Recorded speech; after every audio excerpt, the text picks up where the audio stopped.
রাত 10টা বাজে। এখন আমি বিরিয়ানি রান্না করব। কেন এত রাতে বিরিয়ানি রান্না করছি বলবো, আগে মাংসটা মেখে নেই।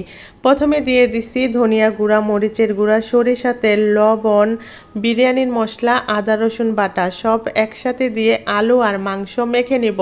আর সামান্য পরিমাণ ফুড কালার দিয়েছি, অল্প পরিমাণেরই দিয়েছি। এখন আমি ভালো করে মাংসটা মেখে নিব।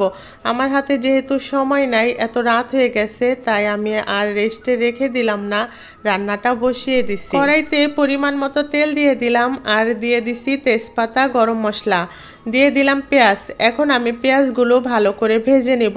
পেঁয়াজগুলো বেশি কালার করব না, হালকা করেই ভেজে নিব। তারপরে দিয়ে দিলাম সে মেখে রাখা আলু আর মাংস।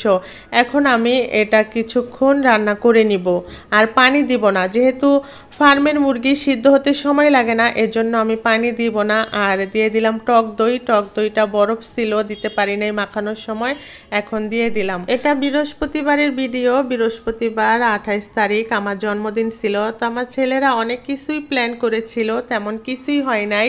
ওদের বাবা আর কি সময় পায় নাই, কাজ থেকে আসতে পারে নাই। রাতের খাবার বলেছিল বাহির থেকে আনবে ওদের বাবা কাজ থেকে আসার সময়। তো ছেলেরা বলছিল বাহিরের খাবার খাবে না, আমার হাতের বিরিয়ানি খাবে। জন্মদিন হচ্ছে আমার আর বায়না হচ্ছে ওদের। ওদের খুশি তো আমার খুশি। তো ভাবলাম রান্না করে দেই, ওরা যখন এরকম করছে। ফ্রিজে বেশি মাংস ছিল না, যতটুক মাংস ছিল অতটুক দিয়েই রান্না করছি। আর সপ্তাহের শেষ, মাসের শেষ শুক্রবারে তো কম বেশি সবার ঘরেই বাজার হয়। তো আমার ঘরেও শুক্রবারে বাজার হবে, এতটুক মাংস ছিল, ওইগুলো দিয়েই রান্না করে দিচ্ছি। তো দেখতেই পেলেন কিভাবে রান্না করলাম। আর প্রতিটা বাবা মার কাছেই কিন্তু তার সন্তানের খুশি আগে, নিজেদের খুশির চাইতে। তো আমার বাচ্চারা যে কি যে খুশি হয়েছে রান্না করে দেওয়ার পরে, এটাই হচ্ছে আমার জন্মদিনের সবচাইতে বড় উপহার, আমার বাচ্চাদের মুখের হাসি।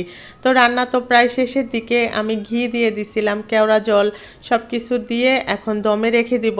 আর সবচাইতে বিরিয়ানি বলেন, খিচুড়ি বলেন, এগুলো রান্না করার সময় সবচাইতে কষ্টের মুহূর্ত হচ্ছে আমার এই যে দমে দেওয়ার পরে যে একটু নাড়াচাড়া করা। তো এটা আমি একদমই পারি না, আমার অনেক কষ্ট হয় করতে। আর পাতিলটা একটু ছোট হয়ে গেছে, বিরিয়ানি রান্না করার সময় কিন্তু পাতিল একটু বড় হলে ভালো হয়। রান্না তো শেষ হয়ে গেছে, বাচ্চাদেরকে খাবার দিয়ে দিছি। আর মাশাল্লাহ বিরিয়ানিটা খেতে অনেক মজা হয়েছিল।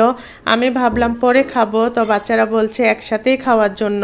তো অনেকেই ভাবতে পারেন বিরিয়ানি তো সবাই রান্না করতে পারে, এটা আবার শেয়ার করার কি আছে।